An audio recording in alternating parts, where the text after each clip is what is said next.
This is my home. This is my kitchen. This is my family. Tilly. Jack. Holly.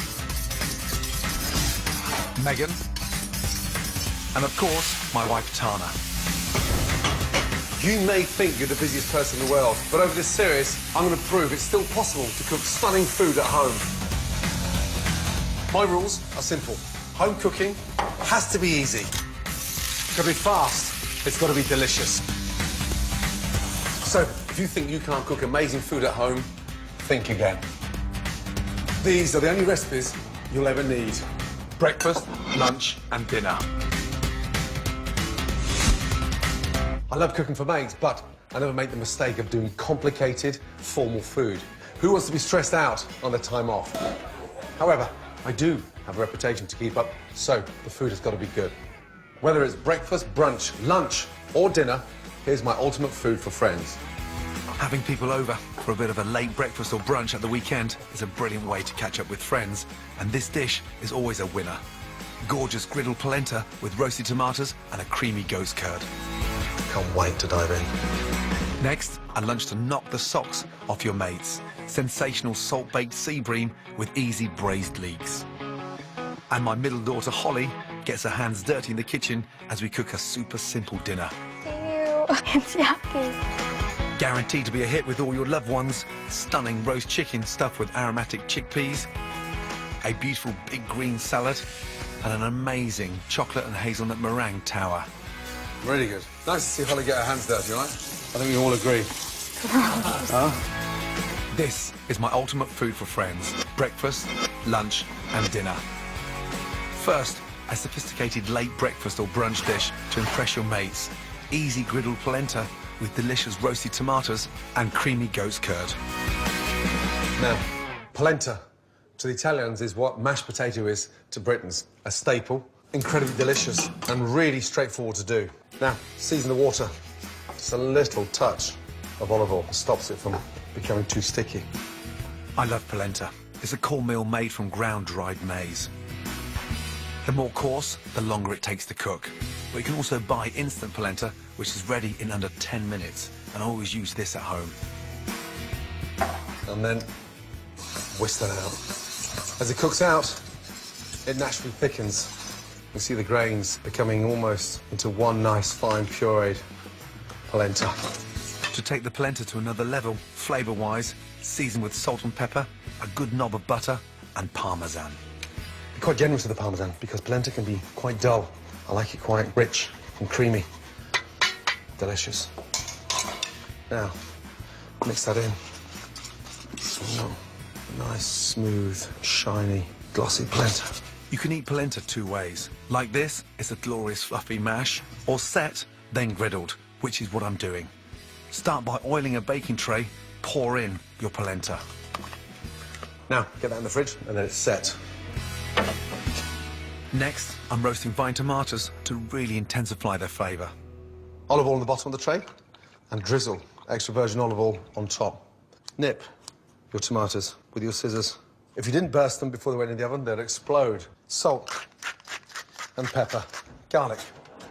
Just squeeze the juice out of the garlic so as the tomatoes blister and roast. It's going to take on all this lovely garlic. To give the tomatoes a wonderful sweet and sour flavour, a pinch of sugar and balsamic vinegar. This is a wonderful aged balsamic vinegar. And then some thyme. Don't pick the thyme, just trim it like you're having a little haircut. Nice. The tomatoes only take 10 minutes to roast. Now the polenta's set, it's ready to griddle. It should just fall out. Beautiful. Polenta's a nice garnish for grilled meats. It's great when you're planning a big dinner party. The polenta can be done 1 or 2 days before. A nice season. Top and bottom. A nice sort of coating of olive oil and then onto your grill. Now, this looks very impressive, but it's so easy to do. Get that grill really nice and hot. Make sure you've got a fish slice and go underneath to turn. All that nice sort of marking and char in the polenta gives that really nice flavour. Now, tomatoes. Look, you've got these beautiful vine tomatoes that have been roasted in all that wonderful flavour. Now, get your little tomatoes and just sit them on top. Drizzle over any remaining roasting juices. The perfect addition is a goat's curd. Goat's curd gives it that nice sort of salty, creamy taste. Goat's cheese, cream cheese, or creme fraiche will work just as well. Drizzle. A little touch of that aged basket vinegar. And then a little basil. I can't wait to dive in. This dish is fantastic when you're entertaining in the morning. Set your plate the night before, and you can have this casual brunch on the table within minutes. Fuss-free cooking that looks like a labour of love.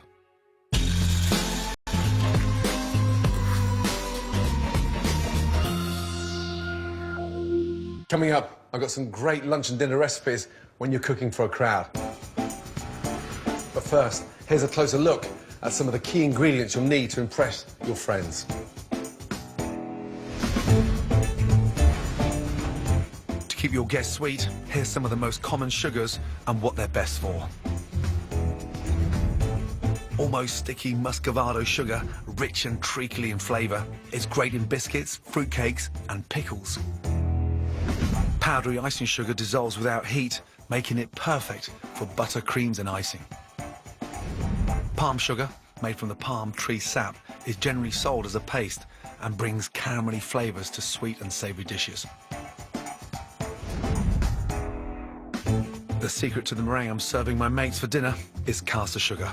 Partway between granulated and icing sugar in size. It dissolves well, it's the ultimate sugar for baking.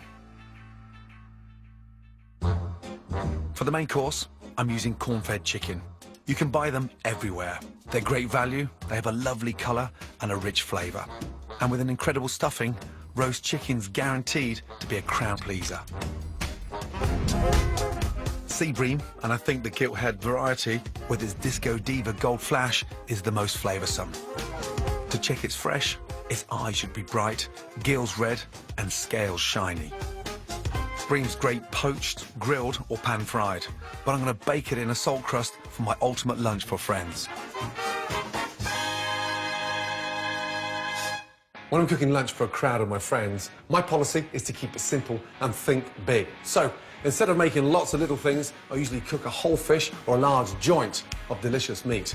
That way, there's always plenty to go around. Now, you can have this prepared and in the oven before any of your guests arrive. It looks super impressive, especially when you bring it to the table. This is my ultimate lunch for friends.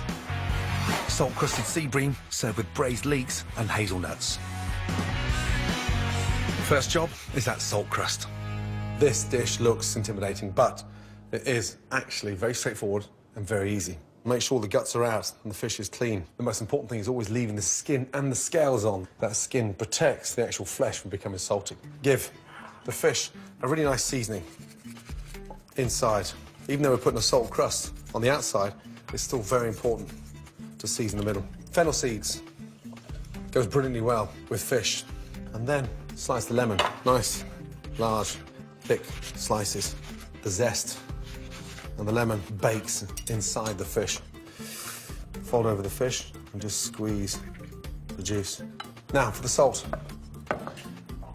About 150 ml to 200 ml of water. What you're trying to do now is just bring the salt together. And you want to sort of end up with a bowl of salt that looks almost like snow. You'll need about 2 kilos of salt for this, and it doesn't need to be the fancy stuff. Even though you're using a lot of it, it won't make the fish salty. Instead, the crust forms a kiln that retains moisture. Now, basically, a nice bed of salt underneath. Flatten it down. Lay the fish on top of the salt. Get your salt and just start packing. You can salt crust almost any fish, from sea bass to salmon or flatfish like sole, but it's not great with oily fish. Now, it looks like a ridiculous amount of salt, but it's really important to cover all the fish because you want that nice shell. And the minute salt hits the oven, it sort of tightens up and forms this large crust That goes in at 180 degrees for 25 to 30 minutes. Whilst the fish cooks, it's onto my beautiful braised leeks. Splash of olive oil. Leek is a very sort of firm, robust vegetable, so it can take a really nice sear. The most exciting thing about these leeks, A, they go beautifully with the seasoning, but braised leeks, coloured properly with a lot of flavour on there, taste absolutely delicious. Take a couple of cloves of garlic and just crush them in with the leeks. Some fresh thyme. Get some butter in there. Braising them in butter and white wine gives them the most amazing flavour. Braising is a chefy term for searing at a high temperature, then cooking with a bit of liquid. Bring that up to the boil. And then the rest of your butter. Now, as the white wine reduces down, the flavour of the leeks intensify and they glaze. Turn it down. Just leave that little gap there. If we totally covered it, then you're going to get all that condensation from underneath the lid, and it'll just make the leeks watery. The leeks will take about 12 minutes to cook, so now for the garnish. Roasted hazelnuts. They'll be roasted in the oven, very brittle, very firm. So get them inside, pestle and mortar, put a seasoning, and just crush your nuts. Don't over-pound them. I just want this nice sort of rustic, chopped, toasted hazelnuts. Now, get your knife. You want that going through with ease. Turn off the gas. Right, absolutely adore them. Like stunning little parcels. Soft and slightly creamy. Now, baste the leeks with the remaining butter. Spread your flat leaf parsley over generously, and then just sprinkle the toasted hazelnuts. The combination of that earthiness from the leeks, the roasted flavour from the hazelnuts, that is a stunning way of eating leeks. And now for the fish. And look, now you just gently tap top, and it starts falling away. You can just see that beautiful shine. Carefully lift off your salt. Now peel that skin. Look how juicy and succulent that sea bream is. Stays incredibly moist. The other great thing about cooking whole fish like this, it makes it so easy to fillet. Take a spoon, run that down through the top, and the fish will just slide off. There. Now, just push back that lovely fillet, and look, that is cooked beautifully. And that's what keeps them coming back for more, and more, and more. When you have friends over, you want to keep lunch relaxed, laid back but impressive. And a salt crust bream with beautiful braised leeks is just that. Coming up, it's dinner time, and middle daughter Holly is getting her hands dirty. Push down. And we've got an amazing chickpea stuffed chicken guaranteed to win your friends over. I love chickpeas because they're like peas from chicks. One of the things I've learned about running successful restaurants over the past 20-odd years is it's not just the food that keeps people coming back. You need to create a great atmosphere too, and it's the same at home. My ultimate dinner for friends is utterly delicious, but it keeps things simple and easy in the kitchen. And helping me in the kitchen, proving this dinner's child's play to make, is middle daughter Holly. First job, get the chicken stuffed and roasting. Now, we all know you love chicken. I do. But what we're going to do is a way that Daddy used to eat it in Paris, OK? Now, I'm going to hold that up, OK? Season inside, please. Why is it yellow? Because it's a corn-fed chicken. Obviously, eats corn, and if you eat lots of corn... Turn yellow. Turn yellow. Now, what are those? Chickpeas. Chickpeas, yeah. Have a little taste. Nice? Yeah. We're going to make them taste even better. Salt, pepper in there as well, please. Now, chilies. When you hear that noise, what does that mean? The seeds have come out. That's right. Take off the tops. We're going to add the chilies to the chickpeas. In. And then zest the lemon in there, please. You love your zest. I love my zest. You're absolutely right. And that little glug of olive oil. Come on, Holes. Don't worry about your nails now. Come on, baby, you can do it. Now, time. You peel off all those wonderful little buds. See? So, as we stuff the chicken with the fresh thyme, the chickpeas become sort of fat and juicy from all that wonderful flavour. Chickpea stuffing done. Next, we're going to make the herb butter to flavour the skin. Now, what's that? Tarragon. What taste? Mmm. Slightly vinegary, yeah? Yeah. A little bit aniseedy. Yeah. So, imagine that flavour going into the chicken. That's going to be delicious. Now, nice soft butter in with the tarragon. Is that lovely? Yeah. Now, I want you gently to put your fingers through there and just so we can get that butter under there, but I need those small, beautiful little hands. Ew. What's wrong? It's yucky. Come on, Holes. Nice, well done. I want you to get a nice handful of butter. Ew. Lift your hand up and push under. Good. Now, see that there? Yeah. You push that all the way down there and you let that slide. And that's how you get all that wonderful, yeah, butter running down. And the breasts stay nice and moist. And I'd like you, yeah, to put all those chickpeas in there. Nice. Your hands have never been so dirty, have they? No. Here we go. Good. And push it down. Ah! Come on. Okay. Now, place my lemon in there. All right. Take your garlic. Shall I wash my hands? No, not yet. We lay the garlic onto the tray. Now, onto the garlic. Salt, pepper. That keeps the skin nice and crispy. And then I'm just going to drizzle some olive oil. That will stop the butter from burning. And look at that. Please open the door. Thank you, my darling. In she goes. Beautiful. Good job. Thank you. Really good. Nice to see Holly get her hands dirty, all right? I think we all agree. For dessert, it's an incredible but easy hazelnut meringue tower guaranteed to wow your mates. Start with a basic meringue. Separate 4 egg whites and whisk. Gradually add caster sugar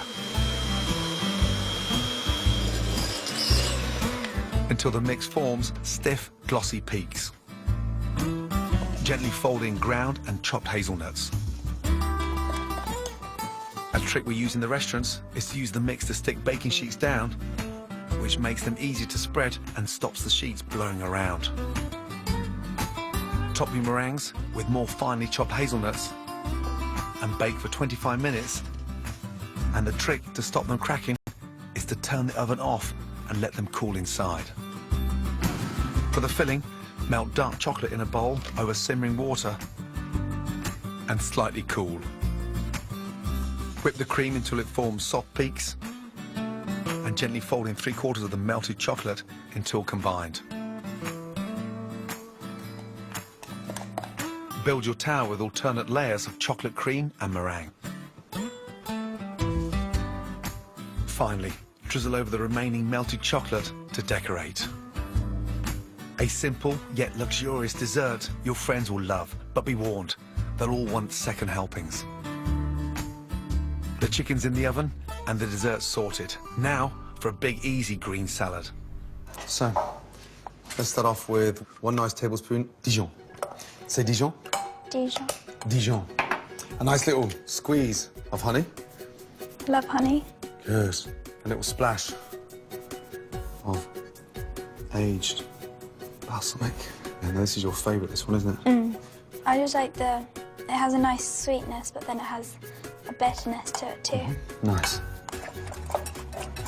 Extra virgin olive oil. Why do we have to use a whisk, not just a spoon? The purpose of using the whisk is so it can emulsify. But more importantly, you're bringing all the ingredients together. Taste? It's so yummy. That is delicious, isn't it? A good tip to loosen any vinaigrette and give it a lighter taste is to add a spot of water. Now, the juice of a lemon. Squeeze the lemon in. Nice. Now, use some butter lettuce. Start placing the salad around the outside. This one is a Lello Rosso. Okay. So we'll put that one on the inside. we're sort of making a nice flower, and you put your heart in there. Oh, So looks like a flower. that's exactly what I'm trying to do. A nice, beautiful flower. Now, from there, you crisscross your avocado. What does crisscrossing do instead of just Slicing slicing? down. I'll show you now. You put your spoon in there, and look, That's so cool. all these nice little bits. I want you to sprinkle those little bits in here. I'm telling you, that first dinner you cook for your boyfriend is going to be extraordinary. Yeah. That romantic dinner, the roast chicken, the beautiful salad, okay? Yeah. It's the way your father taught you. And how nice will that be? All three of us sat down eating at the same time. Very nice. Are you going to do that with Megan? All of you. All of you. And I'd grab the chicken. Okay. Now, look at this beauty. That looks amazing. Doesn't it? Right, so, a little bit of salad all the way around. Do you want to drizzle that? Drip, drip, drip. Nice. What I'm going to do now is squeeze all that garlic out. See how soft and beautiful it is? Smells amazing. The lemon that we stuffed inside the chicken, roasted. What we do now is just squeeze all that through with that nice garlic puree. I'll tip all my chickpeas in there. From there, some of your vinaigrette in. Now you crush them. And because they're still nice and hot, they absorb all that wonderful garlic and lemon puree, the rich, delicious creamy vinaigrette, the chilies. I can guarantee you, young lady, that they are the best, the finest, the most delicious chickpeas you've ever tasted. Go on then. It's yummy. Right. In. Now, little drizzle. Extra virgin olive oil over them. Beautifully done. On chickpeas. And that is a roast chicken fit for a king, darling. This looks really yummy. Mummy, pass the salad out, please. And I'll carve the chicken. Whole roast chicken stuffed with chickpeas. So with a big green salad, it's always a winner with your buddies, workmates, or family. Chickpeas are really, really rich and great. Stuffing is amazing. I love chickpeas because they're like peas from chicks. Well done, Holes. Well done, Holly. Your first chicken recipe for you and your boyfriend. To collect selected recipes from the show, go to my scrapbook at channel4.com/Gordon. Next time, I'm teaching my son Jack to cook up his favourite recipe. How many wings do you think you've eaten so far? Probably 50 a year. And we prove you only have to travel as far as your kitchen to create authentic Southeast Asian flavours. Oh, wow.